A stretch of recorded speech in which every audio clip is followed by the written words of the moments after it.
what are you doing? Isn't moving to Paris the only real way to learn French? You have questions, we have answers. This is Dear Duolingo. Welcome back to Dear Duolingo, where we answer real questions from real learners. I'm your host, Parker Henry, language teacher extraordinaire and senior learning designer at Duolingo. Let's take a look at this week's question. Dear Duolingo, is the best way to learn a new language to just go to the country where that language is spoken and live there? Ah, yes, we all have that friend who studied abroad in Paris who claims that living in France is the only way to learn French. Well, I'm a bit skeptical. Let's dig in. The short answer is that immersion is really good in some ways, but it falls short in others, and those braggy people aren't mentioning those. One challenge is that you could have issues with the local language. When you're taking a French course, like the one we've designed on Duolingo, it's scaffolded, which means that one thing builds on the other.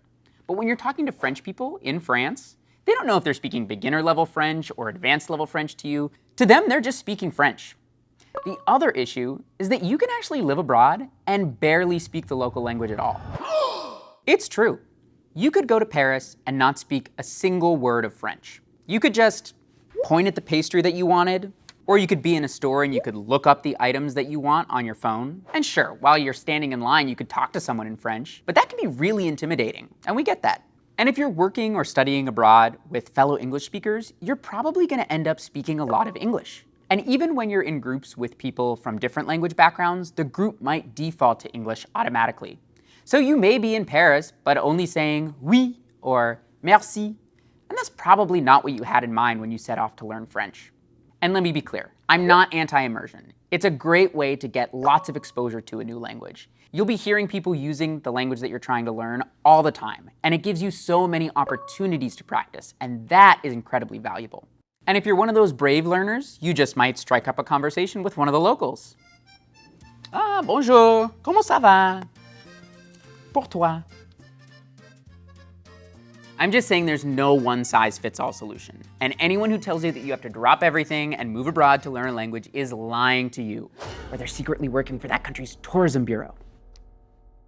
What you want to do is pair planned instruction with lots and lots of opportunities to practice, and that is what Paris truly has to offer. Plus pastries, really good pastries. And by the way, you don't have to plan a vacation abroad to get to practice your target language. You can start right at home.